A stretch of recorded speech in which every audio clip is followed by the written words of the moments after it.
अस्सलाम वालेकुम। Welcome to IB coding school. कैसे हैं आप? उम्मीद है आप लोग सब खैरियत से होंगे। आज हम लेक्चर 6 में यहाँ पे डिस्कस करेंगे 404 नॉट फाउंड पेज क्या होता है, और हम एक कस्टम 404 पेज क्रिएट करेंगे खुद से, और उसे हम डिज़ाइन भी करेंगे। तो हम यहाँ पे सबसे पहले सीखते हैं कि 404 पेज आपके पास कब शो होता है नेक्स्ट जेएस में। तो हम सबसे पहले कोड में चलते हैं और मैं आपको यहाँ पे दिखा देता हूँ।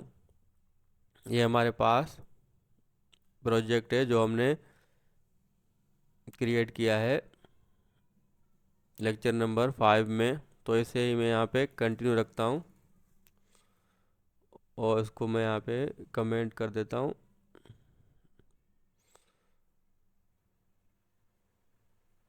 या फिलहाल मैं इसे रहने देता हूँ और मैं इसको चला के आपको दिखा देता हूँ।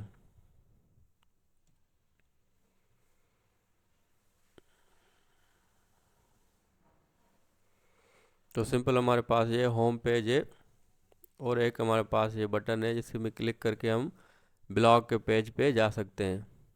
अगर मैं एड्रेस बार में स्लैश अबाउट लिखूं, देखिए हमारे पास है 404 page, this page could not be found. यानी अगर पेज आपके पास प्रोजेक्ट में नहीं है और आप सर्च कर रहे हैं, तब आपके पास ये 404 एरर आता है। यानी पेज आपके पास प्रोजेक्ट में अवेलेबल नहीं है तो आप उसे एक्सेस नहीं कर सकते, तो आपको ये एरर शो करता है। देखिए हमारे पास ये कुछ नोट्स मैंने यहाँ पे आपको शेयर किए हैं। 404 पेज आप देखें, client error page not found. उसके अलावा भी हमारे पास कुछ कोड होते हैं, जैसे 200 आपके पास हमेशा ओके के लिए यूज़ होता है, यानी सक्सेसफुल के लिए, वो हम आगे चल के सीखेंगे। इसके अलावा 500 भी आपके पास है, इंटरनेट जब आपके पास इशू हो। इस तरह हमारे पास ये कोड होते हैं। इसी तरह 404 भी एक एरर है जो कि पेज ना होने की सूरत में आपके पास ये शो होता है। तो आप देख रहे हैं कि 404 पेज आपके पास एक ब्लैक बैकग्राउंड आ जाता है और उसमें यहाँ पे 404 और this page could not be found लिखा आ रहा है। तो इसको हम कैसे कस्टम कर सकते हैं? तो सिंपल मैं ऐप के फोल्डर में आऊँगा और मैं यहाँ पे लिखूँगा नॉट हाइफन फाउंड .tsx। तो आपने इसी तरह ही बिल्कुल लिखना है और आप यहाँ पे export default function not found, ये नाम आप कुछ भी दे सकते हैं, लेकिन जो फाइल का नेम है वो इसी तरह ही होना चाहिए, वरना आपके पास ये पेज शो नहीं होगा। तो सिंपल मैं इसे यहाँ पे लिख लेता हूँ 404, या मैं कह देता हूँ माय कस्टम 404 पेज। तो सिंपल हमने ये ऐप के फोल्डर में ये पेज क्रिएट किया है। अब मैं अगर आपको यहाँ पे दिखा दूँ, स्लैश में करता हूँ अबाउट, जो मेरे पास पेज नहीं है, देखिए हमारे पास ये खुद का जो है कस्टम 404 पेज यहाँ पे शो हो रहा है। पहले हमारे पास बाय डिफ़ॉल्ट जो नेक्स्ट जेएस का वो शो हो रहा था। देखिए मैं कुछ भी यानी सर्च कर रहा हूँ जो मेरे पास अवेलेबल नहीं है, तो आपके पास ये एरर आ रहा है। तो सिंपल आपने यहाँ पे फाइल का नेम जो है वो इसी तरह ही रखना है, नॉट फाउंड। अगर मैं देखे फाइल का नेम यहाँ पे अगर कुछ चेंज कर दूँ, नॉट फाउंडिंग कर दूँ, और मैं यहाँ दोबारा आऊँ, देखिए हमारे पास फिर ये जो है बाय डिफ़ॉल्ट वाला नेक्स्ट जेएस का वो शो हो रहा है। तो आपने ये मेक श्योर करना है कि फाइल का जो नेम है वो बिल्कुल इसी तरह ही हो, नॉट फाउंड। तब आपके पास ये पेज शो होगा जो आपने खुद से क्रिएट किया है।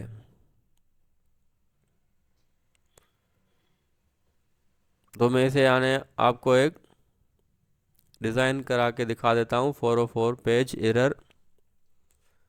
यानी खुद से आप जैसे स्टाइलिंग करते हैं कंपोनेंट को या पेज को, इसी तरह ही आप इसे भी स्टाइल कर सकते हैं।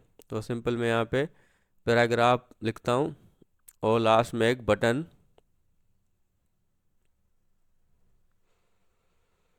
देखिए हमारे पास ये बिल्कुल पेज शो हो रहा है जब आपके पास कोई पेज अवेलेबल नहीं हो।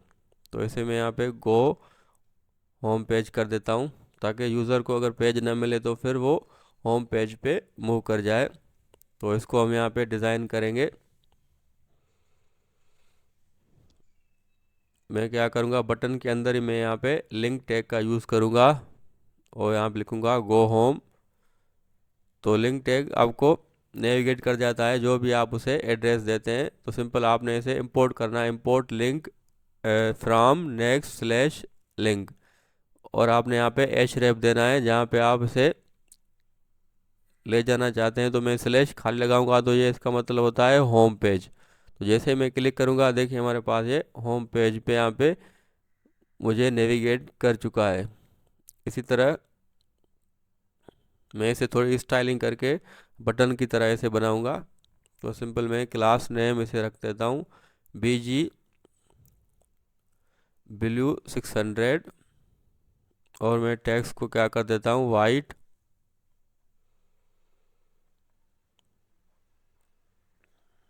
इसी तरह मैं अगर यहाँ पे पेडिंग को 2 कर दूँ,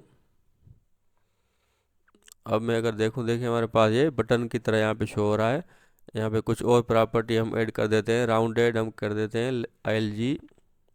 तो यहाँ पे बॉर्डर रेडियस यहाँ पे आ चुका है। इसी तरह होवर पे हम इसका बैकग्राउंड कलर जो है वो थोड़ा सा डार्क कर देंगे, और कर्सर को हम यहाँ पे पॉइंटर। तो देखिए हम जैसे जैसे होवर कर रहे हैं तो ये बैकग्राउंड कलर यहाँ पे चेंज हो रहा है। तुम्हारे पास ये बटन जो है वो सॉरी डिज़ाइन हो चुका है। और हम क्या करेंगे, एक और डिव के अंदर इसे पूरे पैराग्राफ बटन और H1 को लेंगे। यानी एक हमारे पास मेन डिव है, उसके अंदर एक दूसरा डिव है, उसमें हमारे पास ये पूरा कंटेक्ट है। तो सिंपल मैं डिव में आऊँगा, क्लास नेम इसे कर देता हूँ फ्लेक्स, और बैकग्राउंड उसका मैं कर देता हूँ ग्रीन।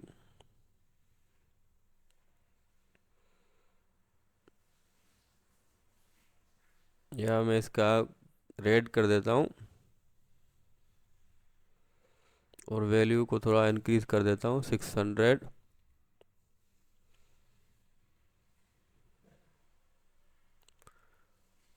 इसी तरह मैं टेक्स्ट को वाइट कर देता हूँ,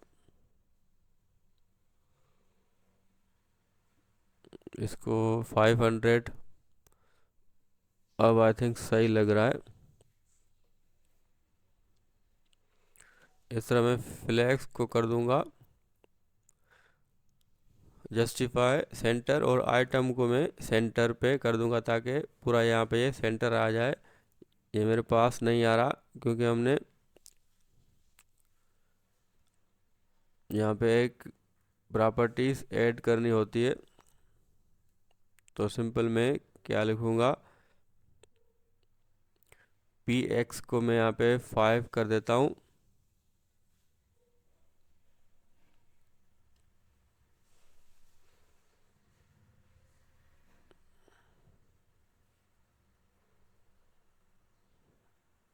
और मैं H अगर स्क्रीन कर दूँ, अब मेरे पास ये सेंटर में आ जाएगा, क्योंकि हमने हाइट देना होता है जब आप आइटम सेंटर करते हैं। इस तरह मैं यहाँ पैराग्राफ में आऊँगा, क्लास नेम से मैं टेक्स्ट को जस्टिफाई कर देता हूँ ताकि ये सही सीक्वेंस लाइन्स में आ जाए। इसी तरह मैं टेक्स्ट को SM यानी स्मॉल कर दूंगा,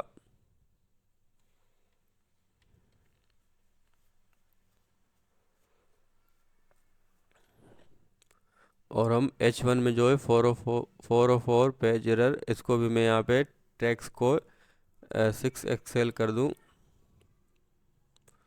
मेरे पास ब्राउज़र में साइज़ काफ़ी ज़्यादा है तो इसे मैं थोड़ा जूम को कम कर देता हूँ। और जो डे हमारे पास है उसमें मैं स्पेस Y एक्सिस पे दूंगा यानी 5। तो यानी तीनों पैराग्राफ H1 और बटन में स्पेस यहाँ पे आ जाएगा वर्टिकली। इसी तरह मैं H1 को टेक्स्ट सेंटर कर देता हूँ।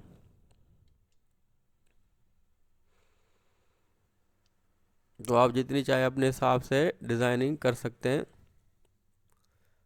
इसको भी मैं टेक्स्ट यहाँ पे अगर सेंटर कर दूँ, सेंटर पे नहीं आ रहा है क्योंकि हमने यहाँ पे देखे इसको विड्थ हमने नहीं असाइन की।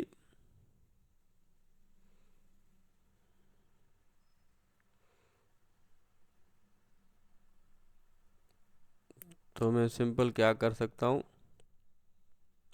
लिंक में मैं आऊँगा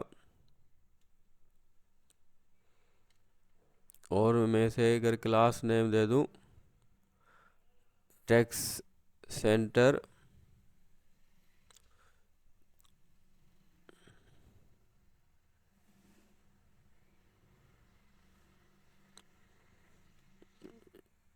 या मैं इसे पूरा कॉपी करके बटन का जो मैंने स्टाइल दिया था, तो लिंक में अगर यहाँ पे मैं पेस्ट करूँ तब भी मेरे पास ये नहीं आ रहा।